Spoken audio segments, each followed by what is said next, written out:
part of the Press Play Podcast Network. The 1-1 pitch. A swing and a drive to deep right. Away back. Goal! And with that Hammy call, it's time for Guardians of the Land MLB podcast. Filling in as your coach today is me, but also longtime Guardians fan. He calls himself the player coach for Barstool Cleveland. I just called him the czar of Barstool Cleveland, and it seemed to get a chuckle of approval. Host of the Pound Town podcast, Will Burge. Will, thanks for joining Guardians of the Land, man. No, I appreciate you having me on. Yes, I would say player coach. Czar, I think when you first said czar, I'm so tired from the weekend. I thought you said Führer, and I was like, I don't know if I want to go down that road. No, but yeah, no, I really appreciate you having me on. Excited to talk.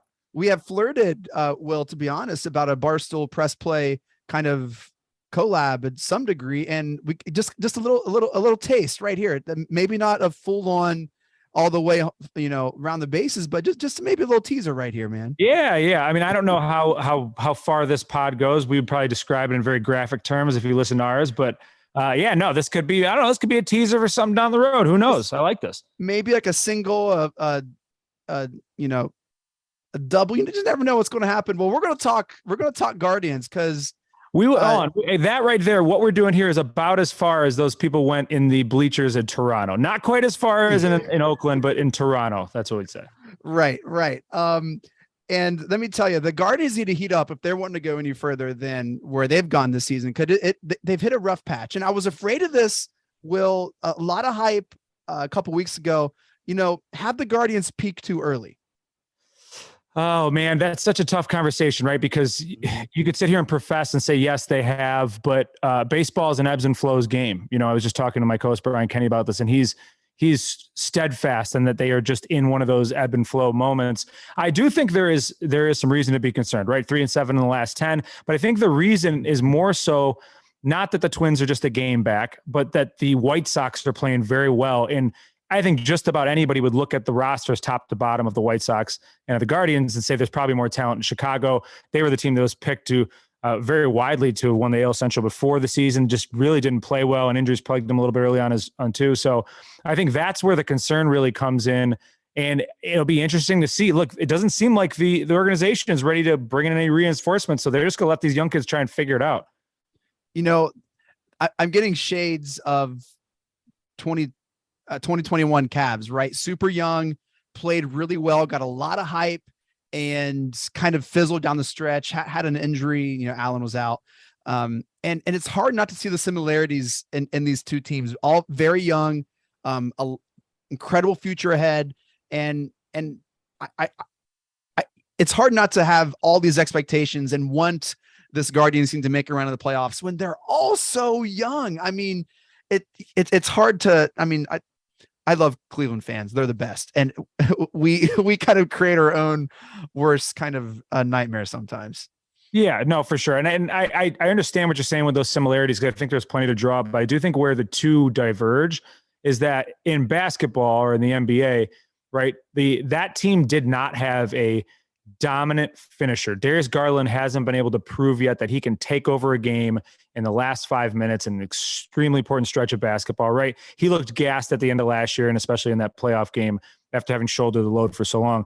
The Guardians, for as young as they are, they do technically have that, because the version of that in baseball is your starting pitching and your closer. And they have a couple of those guys in the rotation. Shane Bieber, who was not good his last time out. While we're recording this now, he looks pretty good through the first couple innings against the Royals. And then Tristan McKenzie has had, at the times when he's good, has had really, really good stuff. And times when he's struggled, he's really struggled. But when you get a Bieber on the mound, you always got a shot to stop those losing streaks. And then when you got a Clase in the back end of the bullpen, even though he's let a couple runs in the last time, a couple times he's been out, those were the runners started on second base. They're not earned runs. So when you have those things, it feels like you have one of those kind of dominant game finishers at the end, and the rest of the team is young, and hopefully they can get dragged along. And that's fair too. I don't know if the Cavs had a Jose Ramirez type player either, right?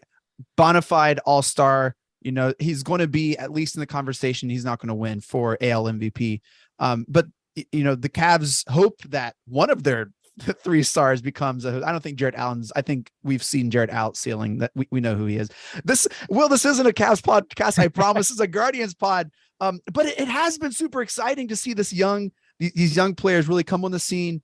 And I'm not trying to put in. I think the Guardians maybe have peaked too soon. Like you mentioned earlier, 3-7 the last 10 games.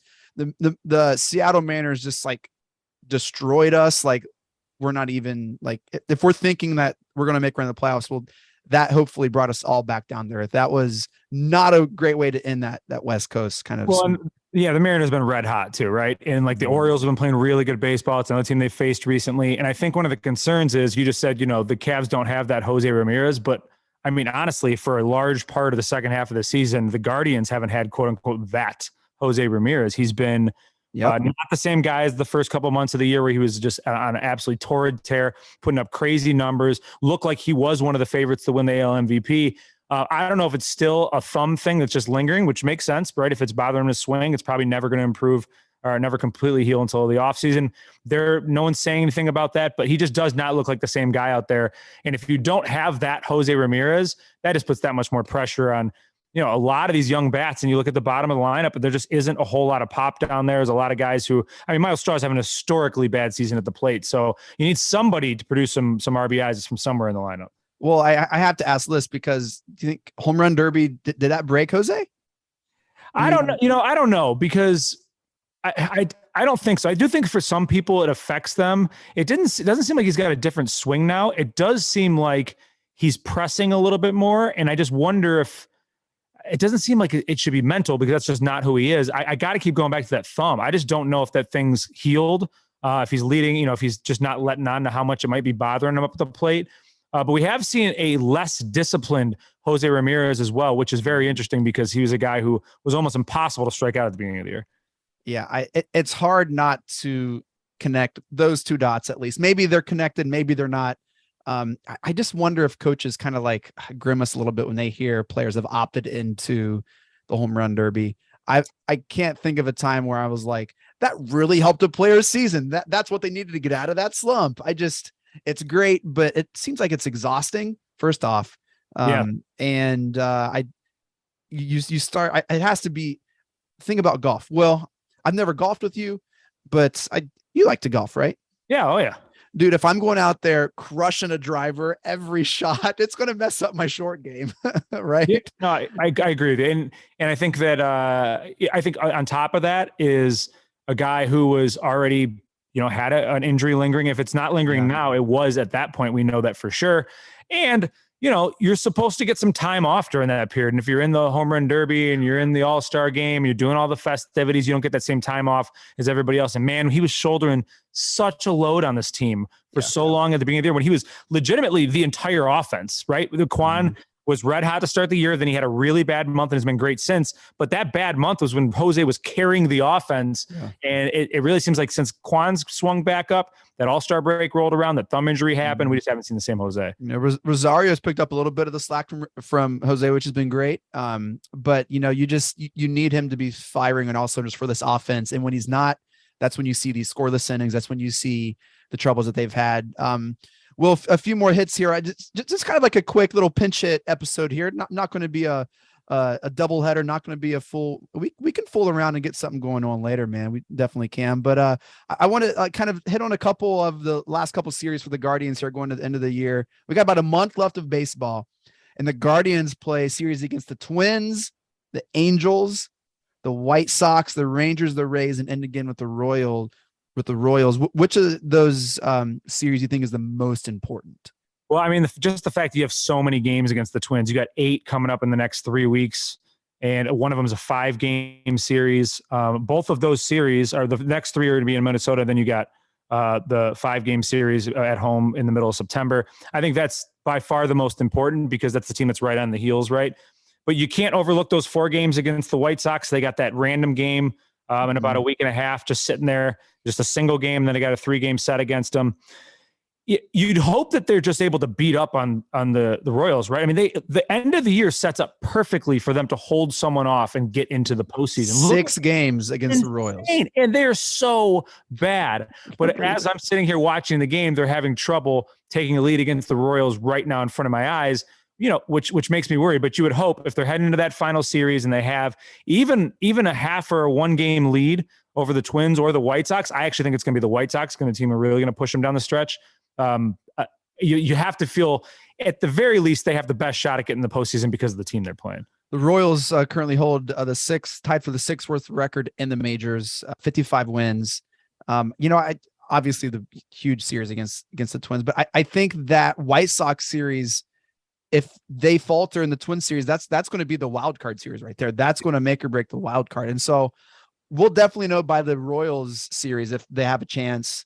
But I don't know. It's going to be exciting. It's going to be fun to root for this young team. And I'm excited. I hope they get a little taste, kind of like, not to keep making these parallels, but kind of like what we hope the Cavs we wanted them to taste last year. They kind of came up a little short. I think it'd be great for the development of these young guys just to get some playoff experience. And I think that's your hope. And that would be, well, let me ask you, if they don't make the playoffs, is it still a successful season? I think so from like organizationally, sure. Like, because what they wanted to do was really evaluate the young guys and see what they had, who they had, weed out some of the guys, which they did early on in the year, the Bradleys and so on and so forth. So from organizationally, sure. I think it would, no matter what, this is a successful season. I think from a fan standpoint, once your team takes first place this late in the year, once they've played baseball this well, you can't sell a fan base on, but we figured out which guys we like moving forward. Yeah, that's fine for next year.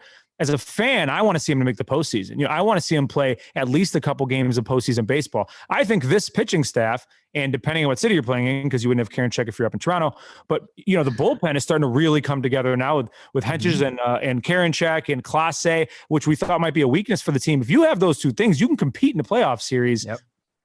I just want to see him get there. So if the fan of me says, no, it would not be good enough. It would not be a successful season. But I think we all know how the Guardians front office works. And they, no matter what happens from here on out, are going to look at this and say, we're set up for success moving forward. Dude, the front office planted the seed at the trade deadline. No, we aren't expecting anything this year. We're just like, so they're kind of hedging their bets a lot that the end of the season is going to be a dud. Yeah, I think there's definitely some arguments that at the deadline, the proper deal wasn't there for what they had. I mean, there's a log jam down in AAA.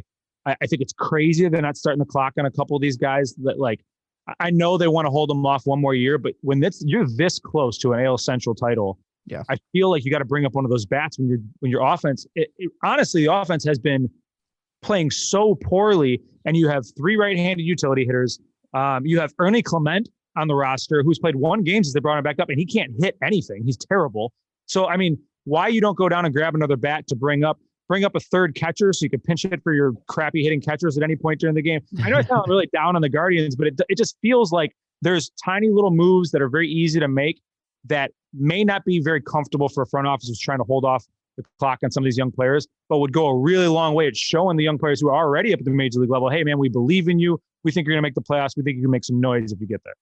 Well, I got to say, you coming on here makes me feel like you believe in me, man. I do believe in you. And it's gotten me a little excited. I want to get, I want you to meet my parents. I want you to treat me to a nice dinner, but this has been great. It's been fantastic. Thanks for coming on, buddy. I really appreciate it. I appreciate you having me. And anytime you need me, just let me know. Yeah. Hey, plug something, man. What you got going on? Check out the Pound Town podcast. You can find anywhere where you get your podcast, presented by Barstool Sports. Always go check out my content. This is probably the most analytical I've been talking about anything in a really long time. It was fun. We tend to be a little more comedy driven, but try to, weave in some of the analytics, but all the social media content, go follow me on Instagram at Will Burge, Twitter at Will Burge. That's where all the funny stuff's at. So. Well, that does it for this episode of the Guardians of the Land MLB podcast. Thank you all so much for downloading and listening. Shouts to the Press Play Podcast Network for making this possible. Follow us online at Press Play Pods. Visit our website, pressplaypodcast.com, to keep up with all of our shows and network news and sponsorship information. All right. Thanks, man. We'll be in touch. Peace.